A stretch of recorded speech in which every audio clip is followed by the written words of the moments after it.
My name is Harry Holden, and I am a faculty member of ESOL here at Northlake College, and I'm also privileged to serve on the Common Book Committee. As you know, this year's selection is Notes from a Young Black Chef, which highlights the story of Kwame Onwuachi and highlights the theme of tenacity. And so to help me explore that topic today, I'm having a conversation with Audrey. So welcome, Audrey. We are glad to have you here. And could you start off by telling us just a little bit about yourself? Hello, everyone. My name is Audrey, and I just graduated from Northlake College last May. And right now I'm in University of North Texas, and I'm majoring in computer science. Can you tell us a little bit about how you got to where you are now? First of all, I'm not an American. Like I'm actually an international student. I came from Indonesia, and then in 2017 I moved to the States to attend college, and then um, I couldn't afford to go to a university, so my family chose community college for me to attend first, so that we can save up money. I think how I got here is mostly because of my mom. I think I'm very lucky to have such a wonderful and strong woman as my mom. I'm lucky enough to have a super mom. She's a single mother, and she has been the one who works hard for me, so that I can go to get better education. And she was also the first generation in my family who went to university back in Indonesia. And she works hard. She knows the value of education, and she wants me to get like some the best. She wants me to get the best education I can. So she works really hard for decades.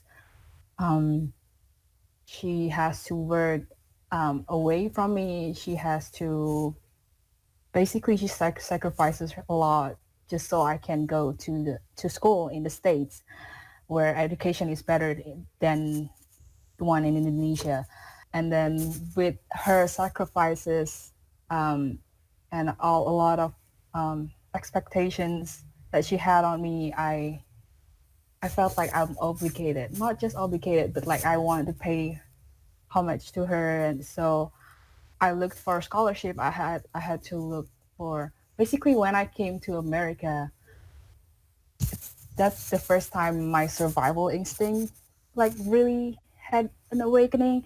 So I looked for opportunities everywhere, how I can better myself in terms of like leadership skills, or like academic skills, or like job opportunities, or like internship opportunities, or such stuffs, or like scholarships.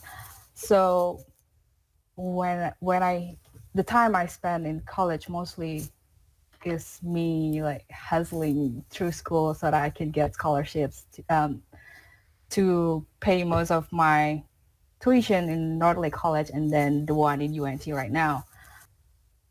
Hearing you talk about your mother, her journey, and also your story reminds me a lot. I see a lot of parallels between those and some of the characteristics that Kwame shows in Notes from a Young Black Chef. So specifically thinking about the theme of tenacity, what does that word mean to you, the word tenacity? I think the word tenacity, it's more than just like willingness to like work hard. It's also about striving in and constantly adjusting to an ideal in unideal environments, and like because things don't always go my way. Like there are a lot of things that are out of my control. So tenacity to me is also about like adjusting to those unideal environments, how I can like make the best out of it, how I can grow even from those uncomfortable situations. And it's also about appreciating the journeys more than the destinations, I think.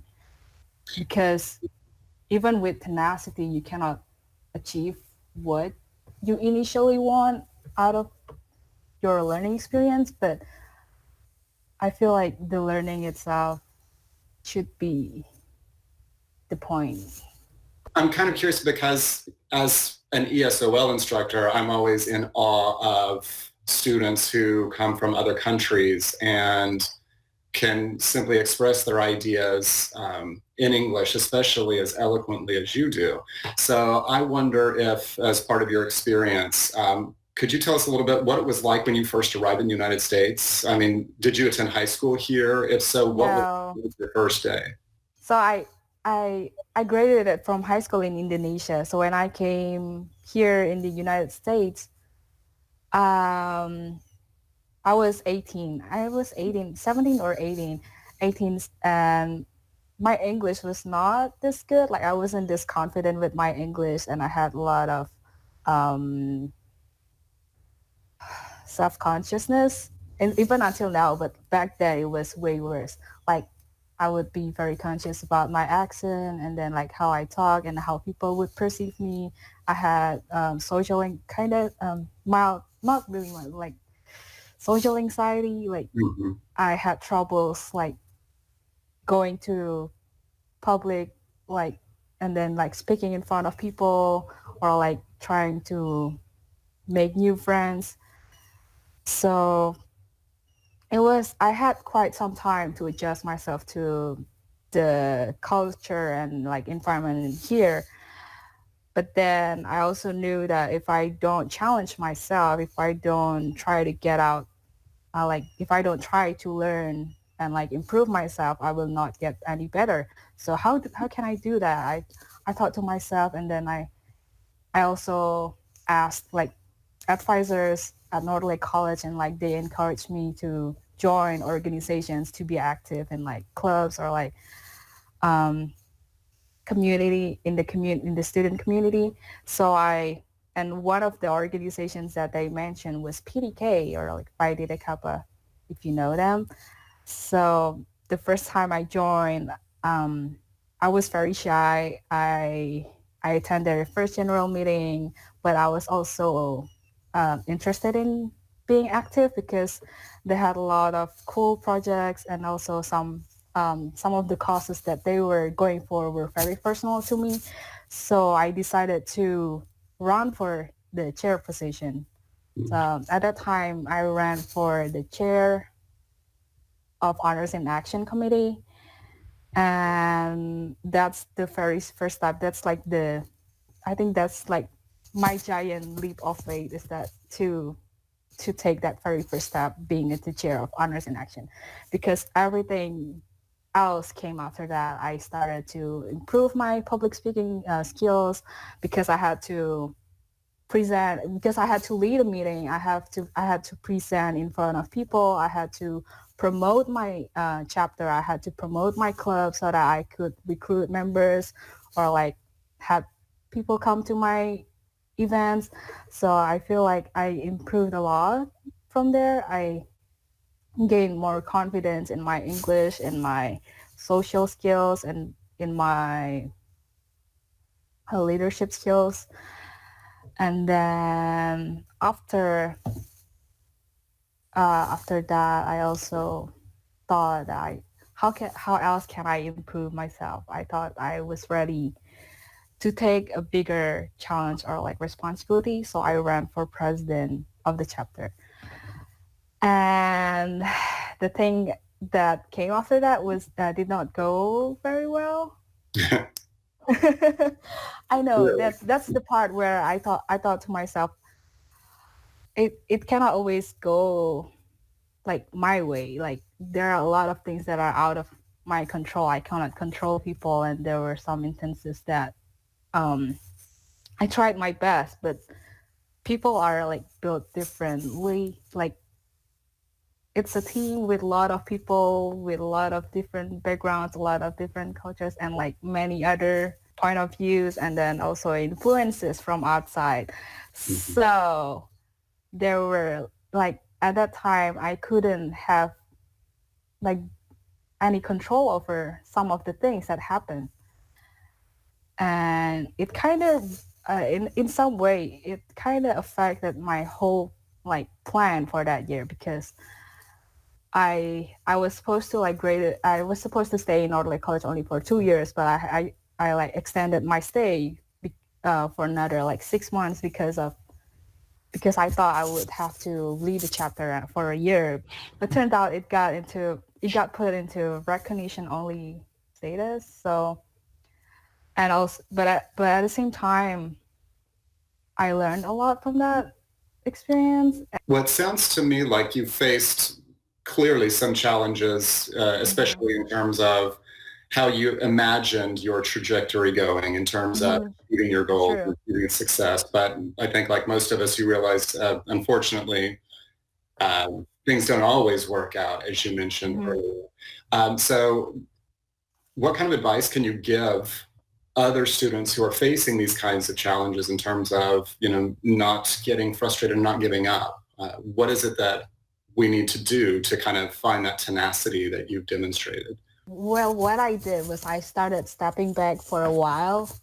I took time to like care for myself. I took time to like tend to like my need, like my emotional need, like my because I had to deal with a lot of burnout after what happened, um, and stress.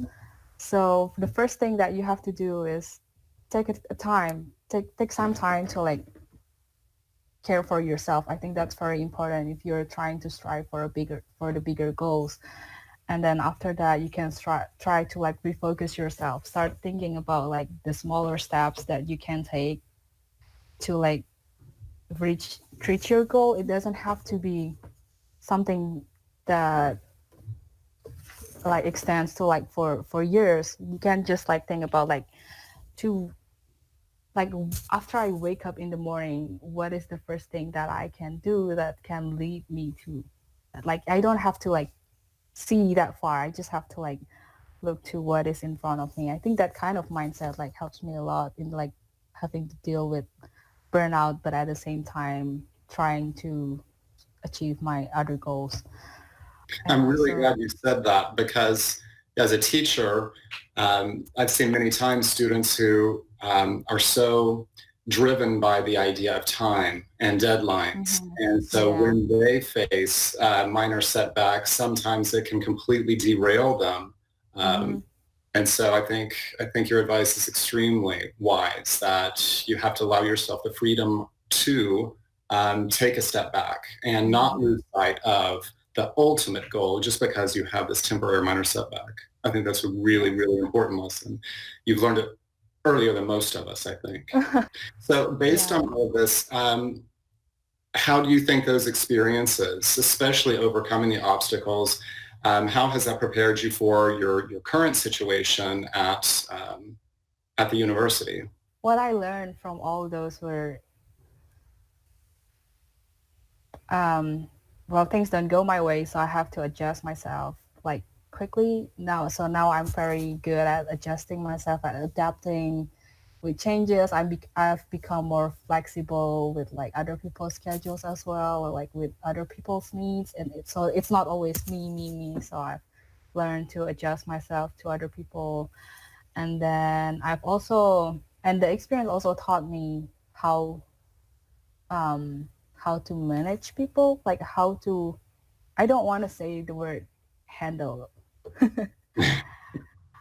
but more like how people react differently. Like people are so different, and like I learned how to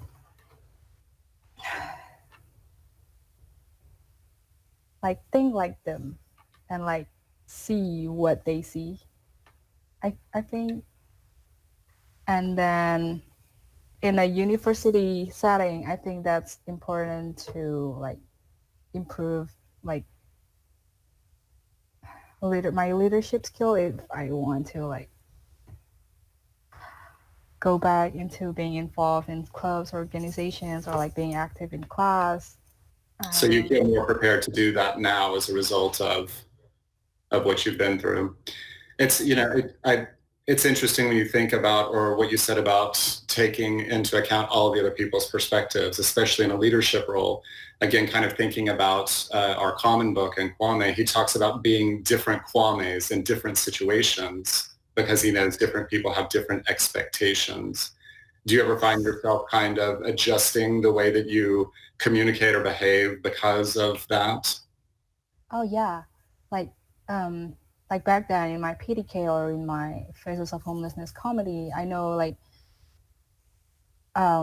as a group we were there for the event for the club, but personally I know that some people were there for like relationships because their friends are there. Some people were there for the fun, some people were there for the opportunities for the scholarship, some people were there for learning. So after seeing like after like seeing all those different backgrounds and like needs, I started to like think like when I was in the leadership position, I started to think like how can I adjust myself to like serve your needs so that you can be like you fulfill, you can have yourself fulfilled, like you can have this experience as something fulfilling for you, not just for the club or like for the project.